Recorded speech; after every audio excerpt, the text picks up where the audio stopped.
Okay. Hello. It has been quite some time since I have been on YouTube, done YouTube, thought about YouTube, but it was on my heart today.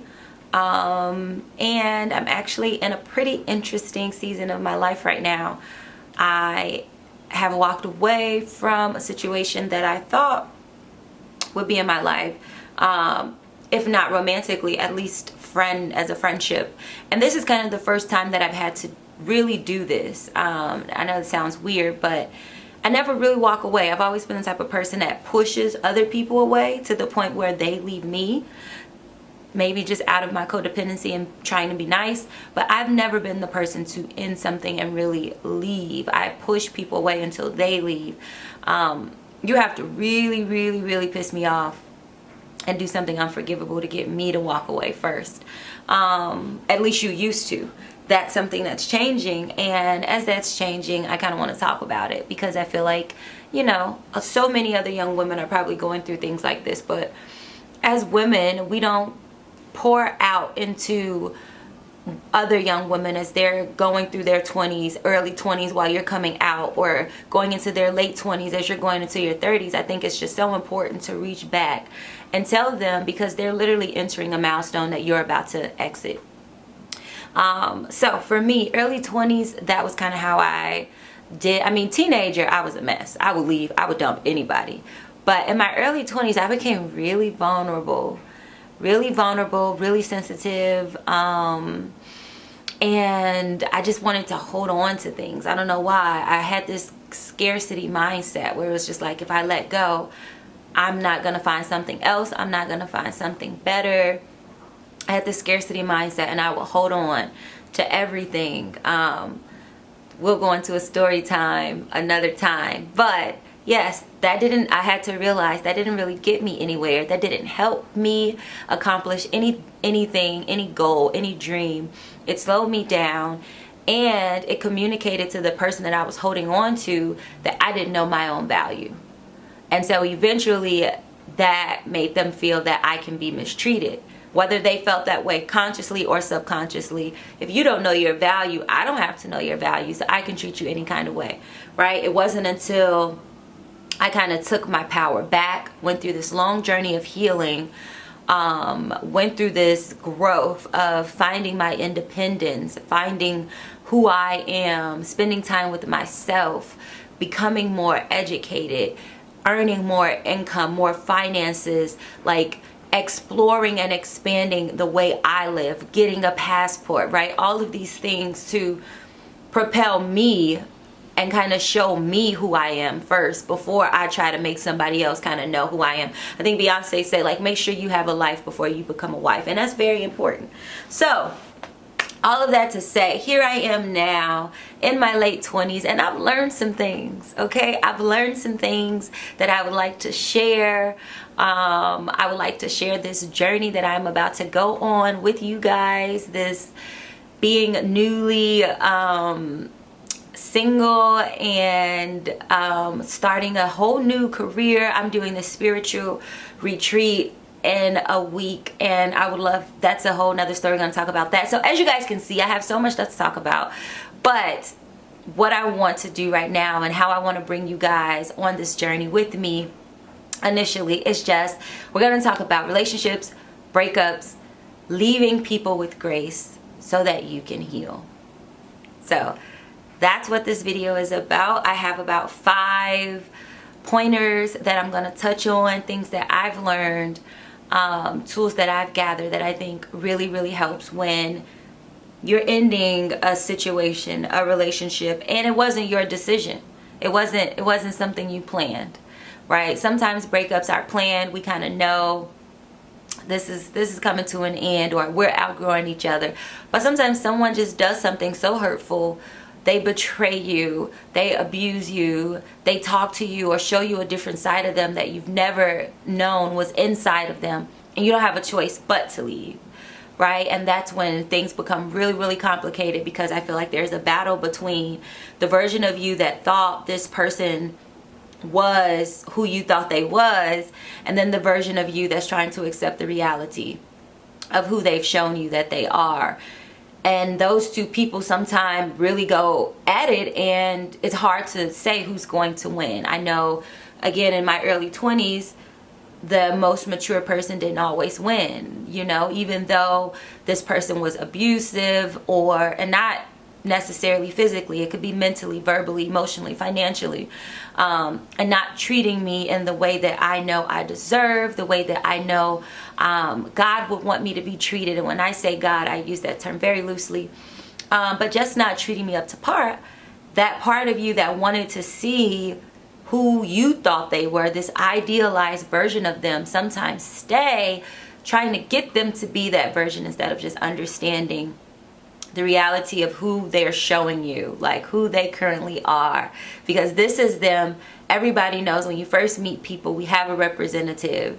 When you first meet people, everybody's trying to be on their best behavior. But if you pay attention, their true soul, their true nature, where they currently are in life will pop out. It will show its head. Accidentally. You just got to make sure you're ready for it. And so just to give you a peace of mind, if you're kind of in the situation that I'm in, where you are walking away from a situation kind of for the first time, this is a pretty big deal for you. You're getting your confidence back. You're blooming and growing into the woman that you know you're destined to be. You're demanding power, your respect, and walking in your power. This is for you. These are just a few key pointers that I have gathered just from making this decision in my own life. So we're going to dive right into it. We're going to go backwards from 5 to 1. So with number 5, you learn emotional maturity, right? How to self-soothe. I don't know about you guys, but that's something that was not taught in my household. I was taught, if you're crying too much, to be quiet. No one wants to hear that, right? Or put your feelings in your pocket. Those things, while it may not have malicious intent behind those words, can come across and be very detrimental to who you are as a person, to who you end up becoming, because you're not learning how to soothe yourself. So eventually, in my personal experience, I looked for external things to help me soothe, whether that was people, or it can be positive, school, work, working out, substances, all different types of things that you may look to. I think my biggest, I guess, thing that I would lean into was people. I would look to people to fill me up, to help me feel better, to tell me what to do. And that left me in a position where I was never making decisions for myself, right? Before I did anything, I was asking everybody, what do you think? What do you think? What would you do if you was in my shoes? Or tell me about your experience. And that strips away a whole lot of your power and a whole lot of your confidence. Walking away from a relationship that's toxic, that's no longer serving you, and walking away with grace teaches you how to self-soothe. It gives you the confidence to self-soothe, because you know that you're doing something good for you, to protect you, because you love you, right? You love this soul, this being that's inside of your flesh that you have to protect, because nobody else can protect it. There's something inside of me right now. You guys are seeing my physical appearance, but there is a soul, a divine creature inside of me that needs my protection, right? My earthly protection, at least. And so when you walk away, you kind of learn that. You learn how to self-soothe. You learn how to take care of yourself. It's almost like you're parenting yourself. You're parenting the baby, the child inside of you that was hurt by this perpetrator, by this person that did the abuse, that did the betrayal, by your ex, right? You're learning how to self-soothe. You're learning how to care for this little baby inside of you by walking away. The 4th step is, obviously, that helps you grow, right? That helps you grow as a person, because knowing how to self-soothe, knowing how to care for yourself, now you have tools that you can apply to other areas of your life, right? So maybe at first, if somebody popped off at work, you would go off. You was ready to quit that job, because who they think they're talking to. But since you've learned how to self-soothe, since you've had the courage to leave someone who wasn't serving you, to leave them with grace. This video is about leaving someone with the grace. So the way that I ended my previous relationship, there was lots of conversations. There was lots of closure. It was a complete understanding of why I was leaving, what this person had done to me, what my expectations was, and why I cannot move forward. Boundaries were crossed, right? There was disrespect. I drew a line in the sand and you walked 1,000 feet over it, past it. And so that's what I mean with gracefully. It was even like, hey, not only is this going to help me, which brings me to my third point, but it's going to help you. Me leaving is going to help you grow, because if I stay, you're not learning anything, right? It kind of goes back to being like a parent. I don't know how many of you are parents or have children that you look at as your own kids, or children that look at you as a parent figure. But it helps the other person grow when you chastise in a way. And I'm not saying that it's anybody's job to chastise a grown man or a grown woman, right? However, as divine beings who walk and live and connect with each other on a daily basis, we can teach each other. We can help each other grow, and we can do that by leading by example. So when someone abuses you, and again, I don't mean that in the physical sense, I mean that word broadly. When someone mistreats you, when someone neglects you, when someone oversteps your boundaries, especially if you're dealing with someone who's narcissistic, and you walk away and you don't fall for the gaslighting, and you don't fall for the manipulation, or the gifts, if they're sending you gifts, or the flowers, or the phone calls, or the emails, right? We've been there. These are all things that I've had to push back on, and so I know it can be difficult. But standing your ground in those ways, it teaches this person as well, hey, that behavior isn't acceptable. It may have been acceptable in the past, and it may have worked on other people who maybe hadn't done the work yet to know their true worth or their value. But you've met me, and I want you to know that's not going to work with me. So they learn this doesn't work with everybody. And when I meet people of certain caliber, I need to come correctly. So when you walk away from a relationship that was no longer serving you, not only are you doing yourself a favor, pat yourself on the back, because you're doing a service to humanity, because you're helping that person, the other individual that you're walking away from, you're helping them learn as well. Bringing me down to number 2, you are better equipped to remember events correctly, and so therefore you're better able to self-reflect. A lot of times when we end a relationship, you want to think about what happened. What did I do wrong? Where did it go wrong? What did they do wrong? Where were the red flags? Did I see them initially and ignore them? Am I codependent? Did I attract this? You just have so many questions and you need answers. A lot of the time, people stay to try to get those answers. Stay, try to figure out what they did, or stay and try a different approach, or stay and try to get someone to change, or stay. You see where I'm going here. When you stay, it really clouds your judgment, because the thing that made you want to leave in the first place is now so far in your rearview mirror, and you got to get through all this gunk to get back to it.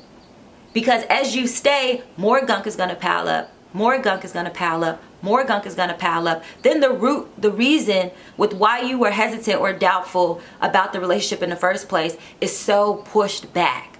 And that gives the person, the narcissist, whoever, the abuser, so much more power and control than they need. Because they can talk about all of this stuff in between and get you so off track and so derailed that you never even go back to the root.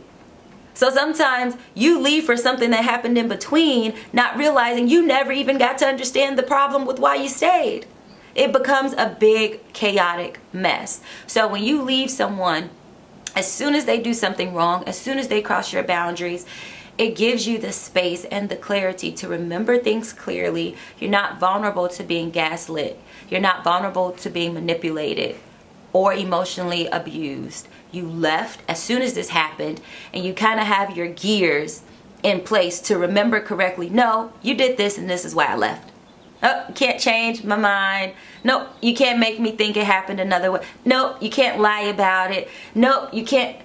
I remember clearly, because after you did this, this is how I felt, and then I left. It gives you a clearer version, a clearer picture to look back on and self-reflect, which in turn helps you grow, which in turn helps you become more emotionally mature, and in a sense it helps the other person grow as well. And last but not least, I'm going to end it on this note. Leaving someone as soon as they cross your boundaries, as soon as they disrespect you, as soon as they show a lack or care of who you are as a person and the value that you bring to the table, it brings your soul peace. It brings your soul peace. When I tell you, it may be hard, you may cry, but it is not nearly as worse as you would feel if you stayed.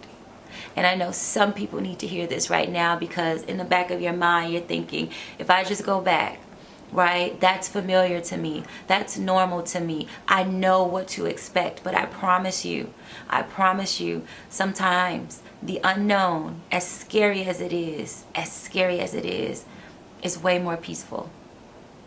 It's way more peaceful. And your soul will thank you.